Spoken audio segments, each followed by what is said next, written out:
What's up, my energy page coming to you live. Well, it's live right now, live at 5:32 on January 4th. Just want to give everybody an update. It's nothing to be concerned about individually, but it does kind of hit in our own backyard. So just want to let you know that it came out in the news that Oncore got hit with a $100,000 fine. They said that they were in violation of Section 5.3.7.4, which states the Oncore tariff states that Oncore shall not disconnect service to a retail customer in certain circumstances. One of these being during extreme weather situations, which is normally above a certain temperature or below a certain temperature. So they actually disconnected customers during the extreme weather emergencies. A lot of what Encore's statement is that this was a error. They used to do some manual processes along with going to some computer processes.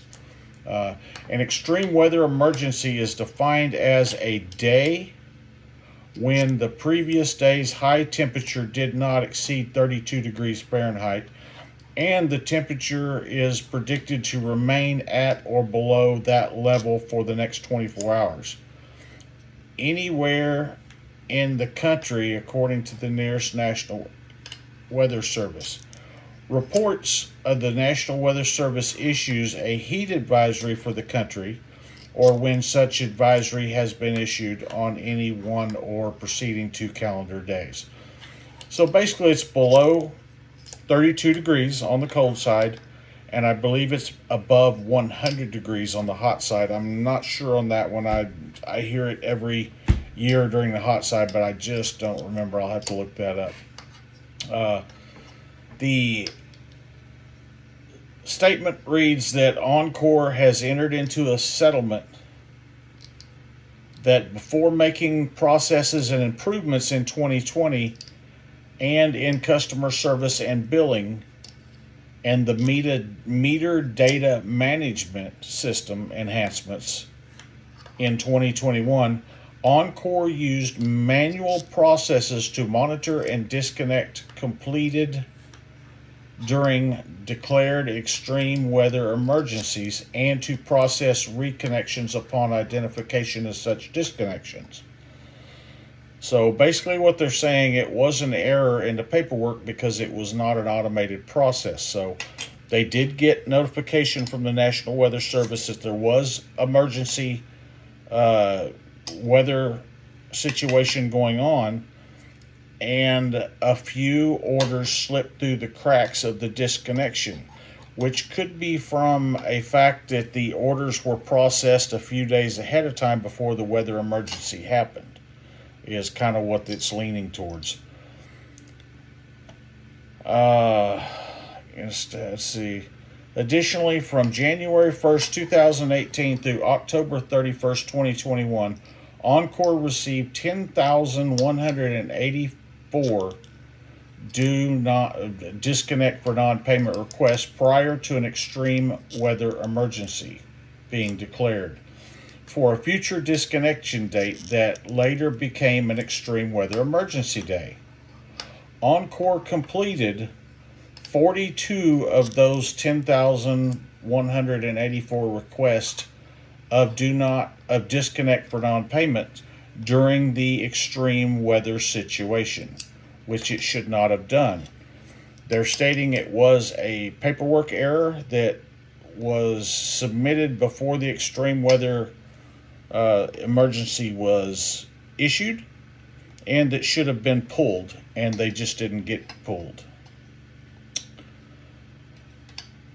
States that on the 57 completed requests, 53 ESID numbers, which is your electronic serial number, were reconnected within a range of 14 minutes to 52 hours and 18 minutes, with a median of 3 hours and 58 minutes, and the remaining 4 did not require reconnection because they were disconnects due to move out.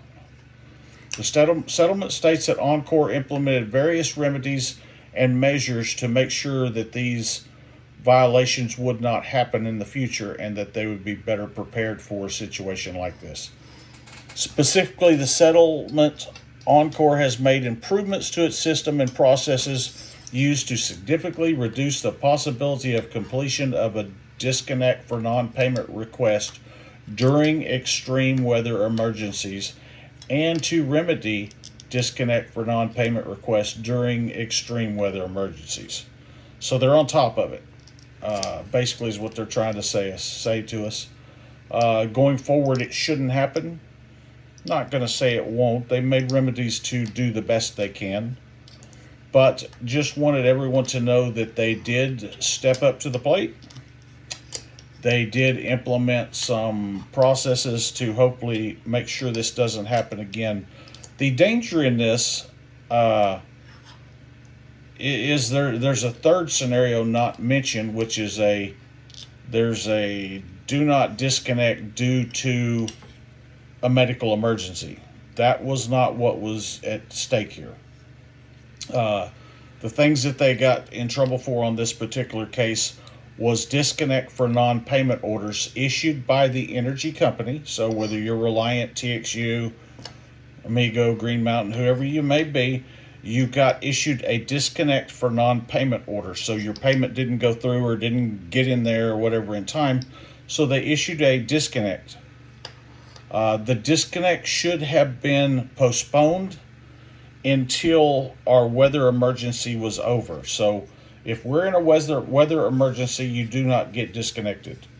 There's also a situation where if you're on a medical emergency, you do not get disconnected without personal contact. So in the medical emergencies, they do have to make personal contact with you first. So they're not just going to disconnect your meter. Now, they're not going to make that an extreme.